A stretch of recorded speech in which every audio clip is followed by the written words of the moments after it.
स्वरूपं चिदानन्दकन्दं जगत्सम्भवस्थानसंहारहेतुं स्वभक्तेच्छया मानुषं दर्शयन्तं नमामीश्वरं सद्गुरुं साईनाथं भवद्ध्वान्तविध्वंसमार्तण्डमीड्यं मनोवागतीतं मुनिर्ध्यानगम्यं जगद्व्यापकं निर्मलं निर्गुणं त्वां नमामीश्वरं सद्गुरुं साईनाथं भवाम्भोधिमग्नार्दितानां जनानां स्वपादाश्रितानां स्वभक्तिप्रियाणां समुद्धारणार्थं कलौ सम्भवन्तं नमामीश्वरं सद्गुरुं साईनाथं सदा निम्बवृक्षस्य मूलादिवासात् सुधास्राविणं तिक्तमप्यप्रियन्तं तरुं कल्पवृक्षादिकं साधयन्तं नमामीश्वरं सद्गुरुं साईनाथं सदा कल्पवृक्षस्य कस्याधिमूले भवद्भावबुद्ध्या सपर्यादिसेवां नृणां पूर्वतां भुक्तिमुक्तिप्रदन्तं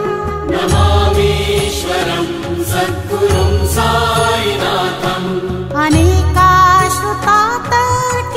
अनेकाश्रुतातर्क्यलीलाविलास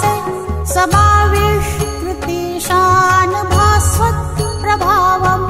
अहं भावहीनं प्रसन्नात्मभावम् नमामीश्वरं सद्गुरुं साईनाथं सतां विश्रमाराममेवाभिरामं सदा सज्जनैः संस्तुतं सन्नमध्ये जनामोददं भक्तभद्रप्रदन्तं नमामीश्वरं सद्गुरुं साईनाथं अजन्माद्यमेकं परब्रह्म साक्षात् स्वयं सम्भवं राममेवावतीर्णं भवद्दर्शनात् सम्पुनितः प्रभोऽहम् नमामीश्वरं सद्गुरुं साईनाथं श्री साई शर्वाणि किरणा सर्वार्थसिद्धिप्रद युष्मत्पादरजप्रभावमतुलं धाता विवक्ता क्षमः सद्भक्त्या शरणं कृताञ्जलिपुट सम्प्रापितोऽस्मि प्रभो श्रीमत्साई परेश पादकमला नान्यशरण्यं मम साई रूपधर राघवोत्तमं भक्तकामविबुधद्रुमं प्रभो माययोपहत चित्तशुद्धये चिन्तयामि महर्निशं मुदा शरत्सुधांशु प्रतिमप्रकाशं कृपातपत्रं तव साईनाथ त्वदीयपादाब्जसमाश्रितानां स्वच्छायया तापमपाकरोतु उपासनादेव साईनाथ स्तवैर्मयोपासनिना सुतस्त्वं रमेन्मनो मे तव पादयुग्मे भृङ्गो यथाब्जे मकरन्दरुद्धः अनेकजन्मार्जितपापसंशयो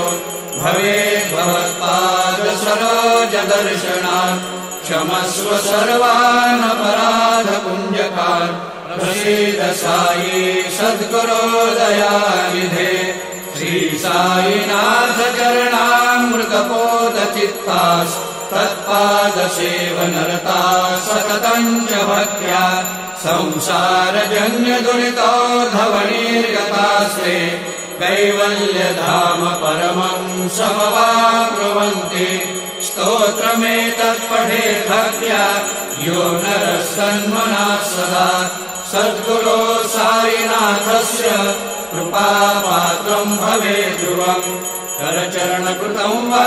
कायजं कर्मजं वा श्रवणनयनजं वा मानसं वापराधं विहितं वा सर्वमेतत् तत्क्षमस्व। जय जय करुणाब्धे श्री प्रभो साईनाथ।